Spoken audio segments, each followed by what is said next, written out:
প্রিয় বন্ধুরা, আসসালামু আলাইকুম রহমতুল্লাহ। আজকে আপনাদের সামনে একটি ভিডিও নিয়ে হাজির হলাম।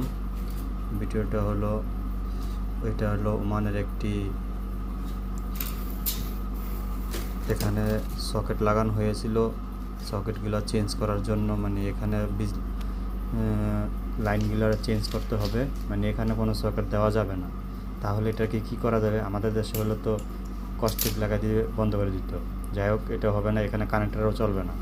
এখানে প্যারোল দিতে হবে, স্লিপ লাগাইতে হবে, তারপর এটাকে সেফটি দিয়ে, যেমন এখন সেফটি স্লিপ লাগানো হচ্ছে, এই স্লিপগুলো দিয়ে সুন্দরভাবে আপনার প্যারোল লাগানো হচ্ছে। প্যারোল দিয়ে এই দেখুন, এ হলো 90 mm পাইপ, দোর পাইপ, এগুলো দিয়ে এখানে বন্ধ করে দিতে হবে।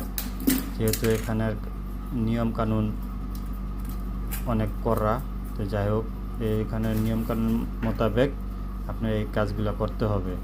তাই আমি এখানে আপনাদের সামনে ভিডিও নিয়ে হাজির হলাম, যাতে অনেক ওমানি প্রবাসী ভাই যারা আছেন, কাজ করেন যারা, আপনাদের উদ্দেশ্যে আর কি এই জিনিসটা বলা হয়েছে।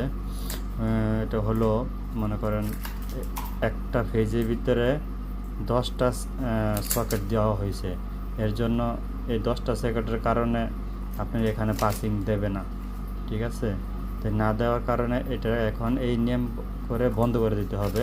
প্যারোল লাগিয়ে স্লিপ মেরে তারপরে আপনার 90 mm দোর পাইপ দিয়ে বন্ধ করে দিতে হবে।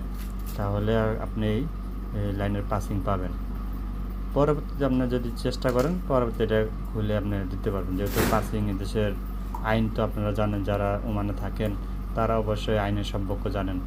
যারা এইসব লাইনের ভিতরে আছেন তারা এটাই জানেন আর কি। যাই হোক, দেখুন কীভাবে এটা টার্মিনেশন করব, এটা কেমনে প্যারোল করছে, যেগুলো আপনারা একটু দেখুন, তারপর লাস্ট ফিনিশিংটা অপেক্ষা করুন। ভালো লাগলে আমার এই চ্যানেলটাকে সাবস্ক্রাইব করে রাখবেন, আর লাইক কমেন্ট করবেন। সাবস্ক্রাইব করে বেল আইকনটি অন করে চালু করে রাখবেন, যাতে নতুন ভিডিও ছাড়ার সাথে সাথে আপনারা পেয়ে যান। আর যদি কোনো আপনাদের বলার থাকে বা কোনো কিছু দায়িত্ব থাকে বা বলার যে কোনো প্রশ্ন যদি থাকে, তাহলে কমেন্ট বক্সে কমেন্ট করে জানাতে পারেন। আমি পরবর্তী ভিডিও নিয়ে আমি হাজির হব আপনাদেরকে দেওয়ার জন্য। দেখুন, তো আজকের জন্য এতটুকুই। পরবর্তী ভিডিওর অপেক্ষায় থাকুন। যদি কোনো ভালো আপনাদের কমেন্টে যদি ভালো ভিডিও চান, তাহলে আমি দেওয়ার চেষ্টা করব। এখানকার ডিবি মোজাম্মা যা আছে সব কিছু দেওয়ার জন্য।